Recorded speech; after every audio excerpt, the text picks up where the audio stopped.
He thought he could silence her by burning her ID. He didn't know who she was. The low hum of the highway filled the quiet of the car as Brianna adjusted her rearview mirror. She was tired, but it was the good kind of tired. The kind that came after a productive day at work, knowing she'd given it her all. It had been a long shift at the law firm, but her mind wasn't on court cases or deadlines anymore. It was on her 2 kids waiting at home and the macaroni and cheese she'd promised them for dinner. She smiled at the thought of her youngest trying to help her in the kitchen, likely making a mess of flour and noodles. The sun had dipped below the horizon, leaving the sky painted in deep purples and oranges. She glanced at the clock on the dashboard, 6:43 p.m. With only 10 minutes to go before she'd reach her house in Bakersfield, California, Brianna exhaled a small sigh of relief.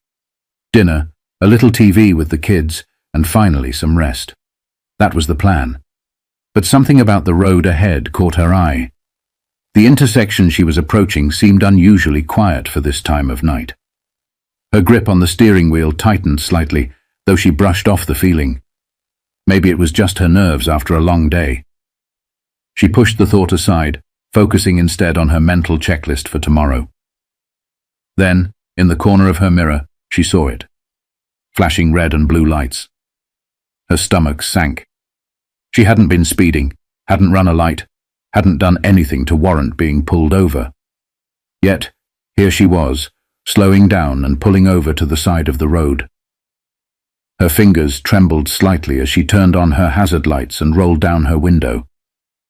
Brianna wasn't new to being stopped by the police.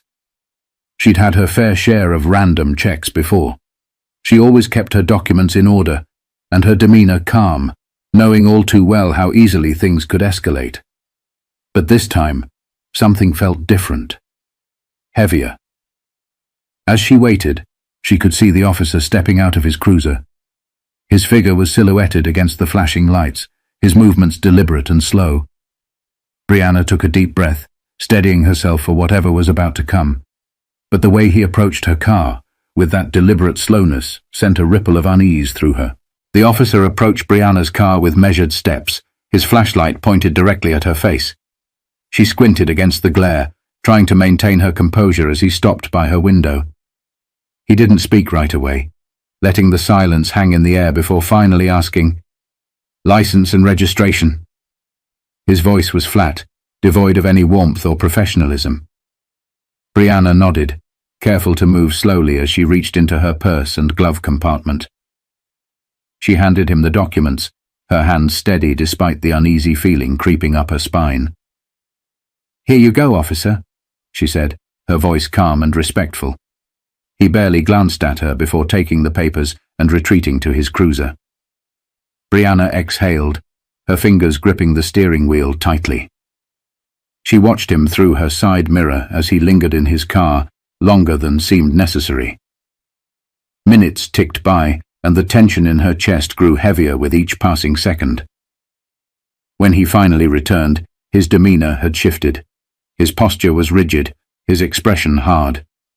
He waved her ID in the air, his brow furrowed. "This doesn't look right," he said, his tone accusatory. "Are you sure this is yours?" Brianna blinked, confused. "Yes, sir, that's my ID," she replied, her voice steady but tinged with disbelief. "It's valid and up to date. If there's an issue, I'd be happy to—" He cut her off with a sharp gesture. "We'll see about that." He leaned down, his face inches from hers. "What's someone like you doing in this area?" Her heart skipped a beat. "Someone like me?" she echoed, her voice softer now. The implication in his words stung, but she kept her composure. "Officer, I'm heading home to my family. I haven't broken any laws." He stepped back, his hand gripping the ID tightly. For a moment it looked like he might say something else, but instead he smirked, a cold, dismissive expression that sent a chill through her. "Wait here," he said, turning back toward his cruiser. Brianna's mind raced as she sat there, gripping the wheel tightly. This wasn't about a traffic violation. She knew that much. The officer's tone, his behavior, it was something else entirely. Still, She reminded herself to stay calm. Losing her temper wouldn't help. But when he returned, she realized this was about to go far beyond anything she'd imagined. The officer returned, but this time his face was set in a hardened scowl, and the flashlight in his hand seemed like a weapon more than a tool. Brianna rolled her window down further, trying to maintain her calm, even as her heart thudded in her chest. He held her ID in one hand, waving it slightly, as though it were some trivial piece of paper. "This looks fake," he said, his voice dripping with disdain. "People like you think you can get away with anything." Brianna blinked, stunned. "Fake? Sir, I don't understand. That's my ID. It's valid. If there's an issue, you can check it in your system." "I don't need your advice on how to do my job," he snapped, cutting her off. The weight of his glare pressed down on her, but she kept her voice level. "Officer, please.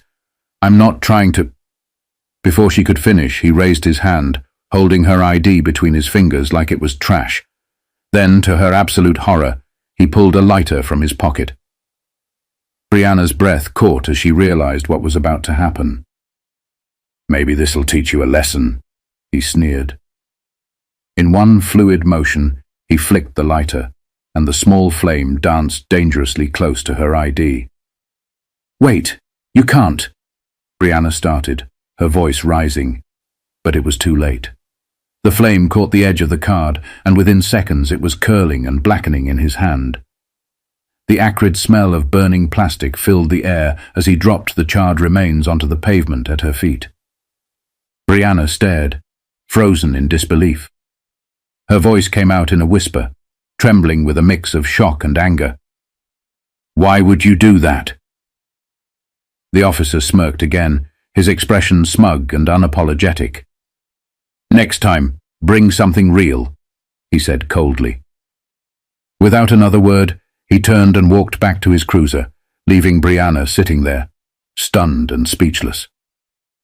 As his car roared back to life and sped off into the night, Brianna's hands trembled on the steering wheel. She looked down at the crumpled, burned remains of her ID lying on the asphalt, her mind reeling. This wasn't just an abuse of power. It was personal. It was targeted. And it was wrong. The initial shock began to melt into something else. Resolve. Brianna grabbed her phone, her fingers fumbling as she opened the dashcam app she'd installed years ago. It had been recording the entire time, capturing everything.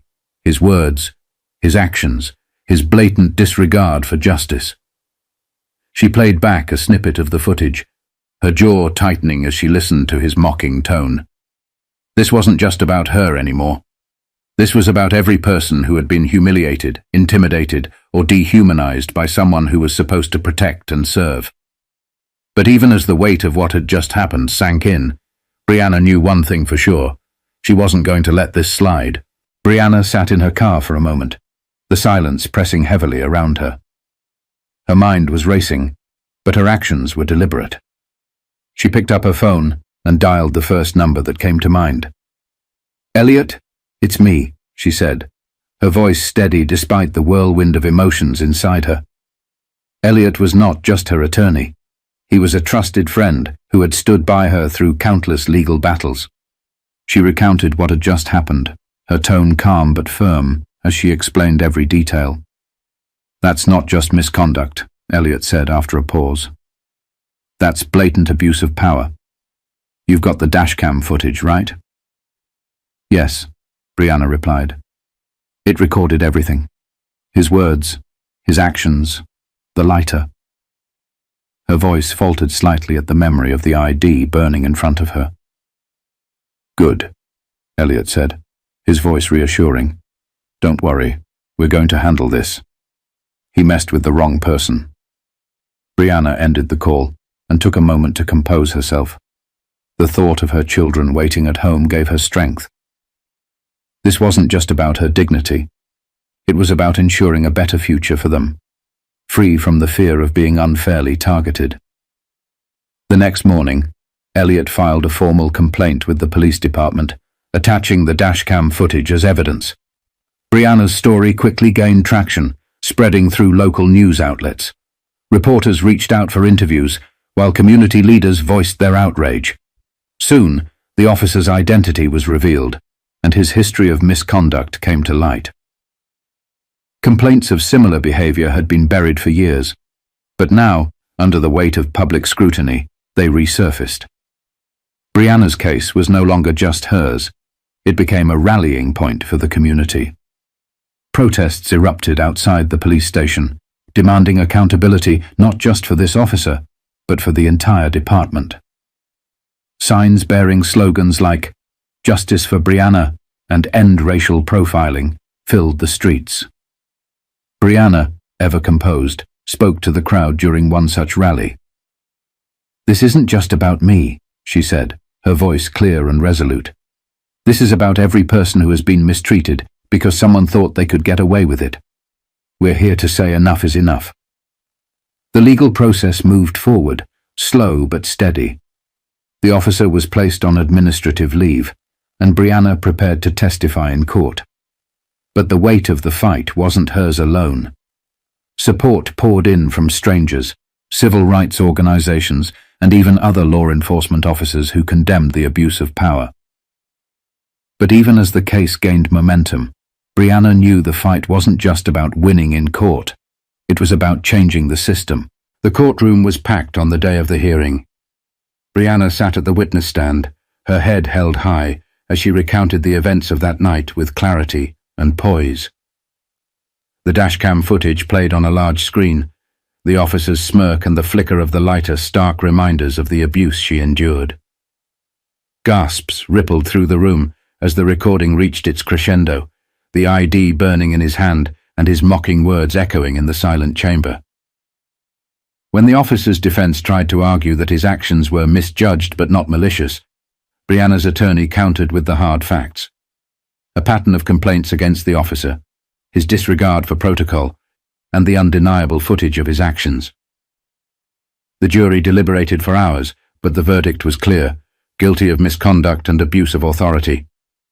The officer was dismissed from the force, and the department issued a formal apology to Brianna.